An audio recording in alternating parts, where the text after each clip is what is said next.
Hello, everyone, and welcome in the program for VoiceOver Voices.biz. We've got an exciting show today for you. I've got my guest, Ronald Marasa, who is a VO, and we're going to be talking about his journey and also, in particularly, about the gear that he's using and why he chose that gear. Ronald, thank you so much for being on the show with me today, man. Much appreciated. Thank you for having me. Well, man, let's kind of crack in here, Ron. Like, when did this journey start for you, and how long ago was that? So it started about 3 years ago, and really just came from a suggestion from some friends, and not necessarily because of my voice, but because just they felt that I had I was very animated, so they thought that it would be good for voiceover, and so I started looking into it. I started doing some research on YouTube how to get into voiceover, Of and course. that's really how it started, by just by doing. I probably spent about 4 months just doing research before I even made any type of investment of any type. You know, Wow. And how long ago was that before you made that leap? so like I said, 3 years ago, 3 years. and Okay. yeah, and then it started with the idea. Okay, so if I'm going to do this, how am I going to do it? Meaning, I knew that I needed studio space. That that was Mhm. the having a proper studio, um, because that was the most important, with regards to equipment, microphone, your interface, your DAW. But the most important was your studio, was your setup, and how you gonna because that, you can have the best mic in the world, but if you don't have a good studio setup, it isn't going to sound good. So I decided. Absolutely. Yeah, and where I live, as I told you, I live in Ecuador. A lot of the places here in Ecuador, most the homes, everything is built out of concrete, so there's a lot of echo. So, Gotcha. yeah, so what I decided to do was I built a small booth. I'm gonna turn this around here, and this is my booth here. Now it's a little, you can see into it. Awesome. Yeah, Oh, love that. yeah, Nice color in there. yeah. That's that, and it, but didn't start that way. Like, it didn't start with the acoustic foam. It started with moving blankets. Hmm. I got some So foam. kind of tell us about the research that you did. I'm kind of interested to see like what that journey was like for you. Like, how did you begin that research and what did that involve? I mean, simply Google and YouTube. I mean, how do I build a studio? How to build a studio? What are the dimensions for a studio? Because that's important too. I learned that if you have a 4x4x4 studio, it's not necessarily the best way, because the way your voice travels. Um, Hmm. and so that was, and just so you know, when I built the studio, it wasn't an immediate success, meaning I had to make I had to changes along the way, so I built the studio, I borrowed a microphone, I borrowed an interface, I used Audacity.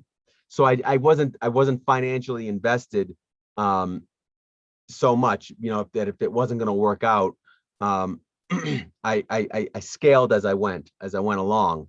So before I made the investment in the microphone and also the uh, interface, I wanted to make sure my studio was sound, so it was done right. So I got some foam.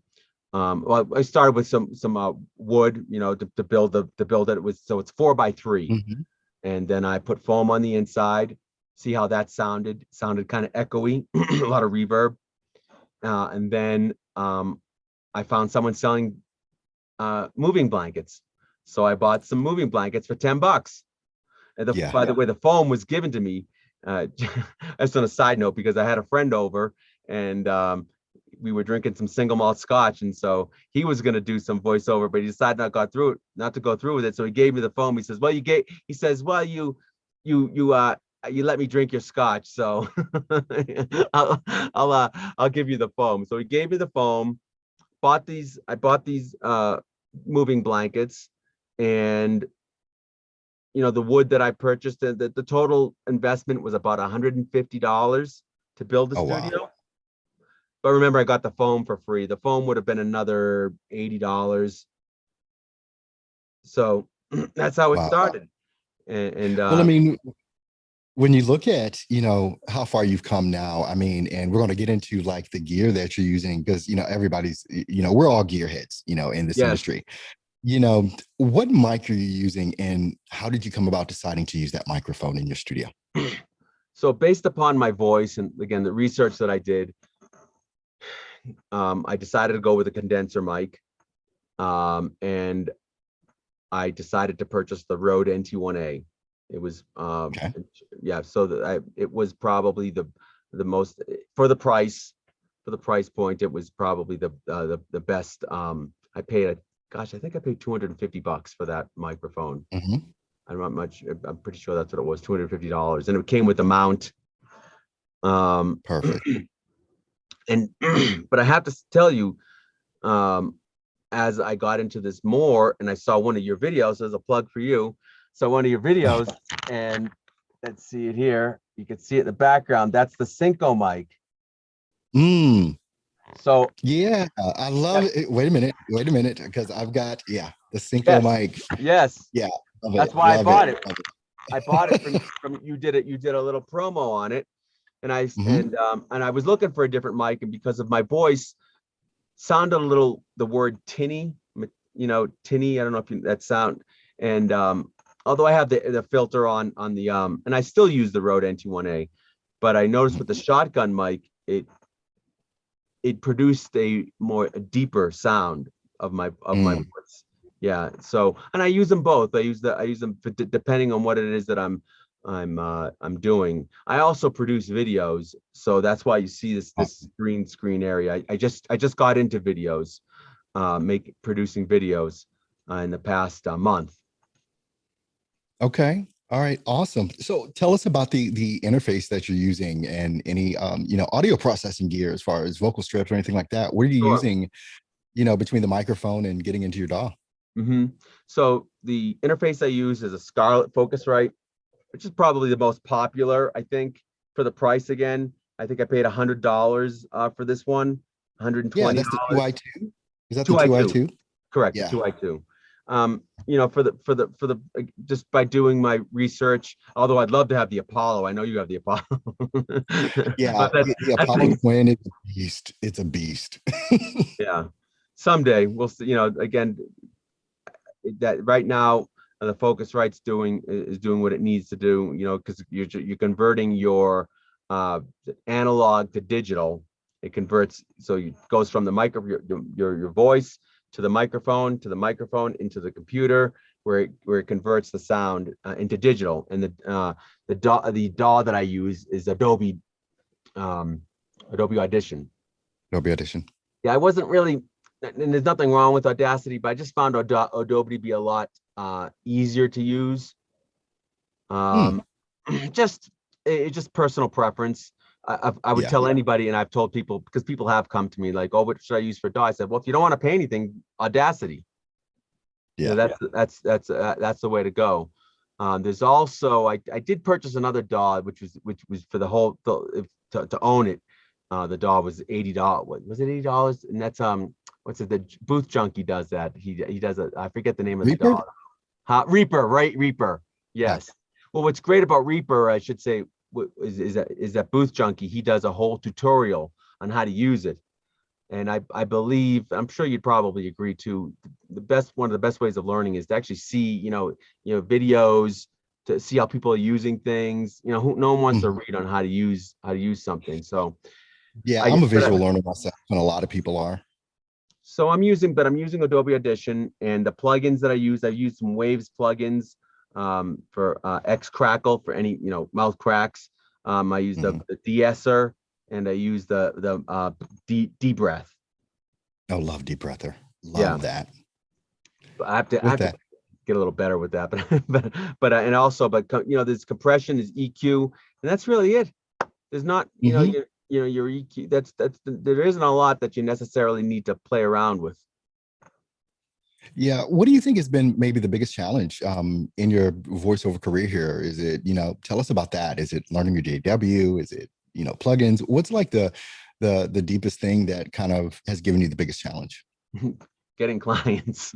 Getting clients. Okay.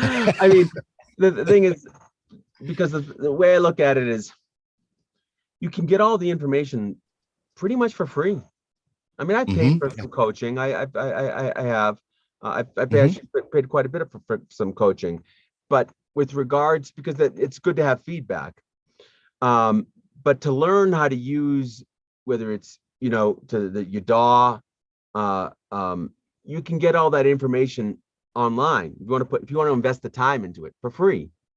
But Hmm. coaching is important because you do need some feedback on the quality, and if and how you sound. Do you sound authentic? Do you sound believable? When it comes to the challenge of, when I say I'm on Fiverr and I'm on Upwork, and I would recommend anybody just starting out to be on those free freelance platforms. When I say free, I mean, of Hmm. course, they take their cut, but it's not costing you anything up front necessarily. So it's a good platform for you to start out, depending on what your budget is, which, Awesome. it, so, but the challenge now, and I've done well, I mean, I've been on Fiverr now for a year and a half, and I've made about $8,000. And Not bad. If you're I've been starting on out, not bad at all. Yeah, I'm on Upwork, and I've been Upwork for about 3 months, and I've made a little over $1,000 on that. Mhm. So Well, I mean, it's always interesting the journey that people have, and I think so many times we think that it's going to be quicker than what we thought. I know I thought it would be quicker to get to a certain point, but it's all about that, just putting your head down, just going for it, doing the work that needs to be done every single day. And I talk about these things all the time. I mean, the last question I always ask everyone on these interviews is, if you could ask me anything about voiceover, what would it be? what's your marketing strategy? How do you get clients? I think it's Well, probably as of like now, right? The marketing strategy that I use is vastly different, but I've been doing this for so long. I've got repeat clients, but I use Facebook advertising directly to my target market. I think one of the biggest things that VOs make the mistake at is not having a niche. Kind of like I'll do any kind of voiceover. And what I found is that if you're trying to sell to everyone, you're not going to sell to anyone. That's why places like Fiverr and Upwork are so important, to make sure that you've got multiple gigs targeting a specific audience, not just one gig that says, I can do voiceover and do it all. right. One, because you have to understand, I mean, social media is it, right? And we all kind of use social media the same. Businesses use social media the same, and they're all search engines, because you can search on Fiverr specific gigs and see the top rated gigs and see what people are doing.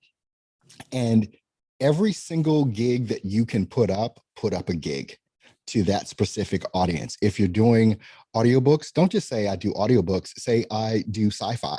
I'm sci-fi audiobooks. You want to niche it down as much as possible for every single gig that you've got out there, so Mhm. that the people that are searching, that's what they're searching for. They're not searching for a voiceover artist. That's not what they're searching for.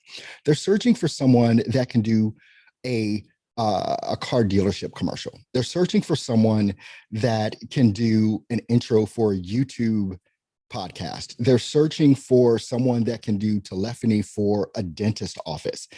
And so you've got to really niche down. And when you employ that in your marketing, it makes the difference, because now you're not an also ran. You're very specific to a very specific person that's looking for a very specific thing. Does that make sense? Yeah, it does, absolutely. Hmm. Hmm. I've got All right. my voiceover gigs. I've got 10 gigs up. Hmm. I've had as much as 15. I paused some others because I'm doing videos as well now. So yeah. Hmm. Oh yeah, I love doing video promos. I mean, my target market is authors and speakers, and I do promo videos for them all. I mean, I even got a playlist on my YouTube channel with just the work that I've done there.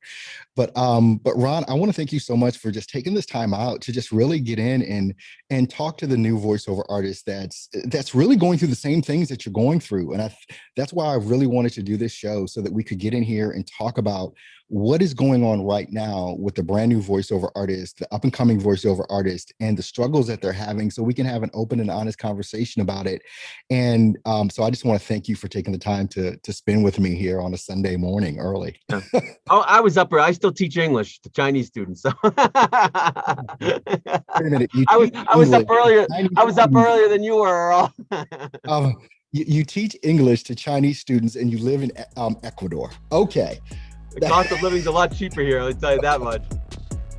Yeah, I mean, are you American? Because you don't have an accent or anything. Oh no, yeah, I'm from originally from Boston, Massachusetts. I've lived in Ecuador for now for 5 years.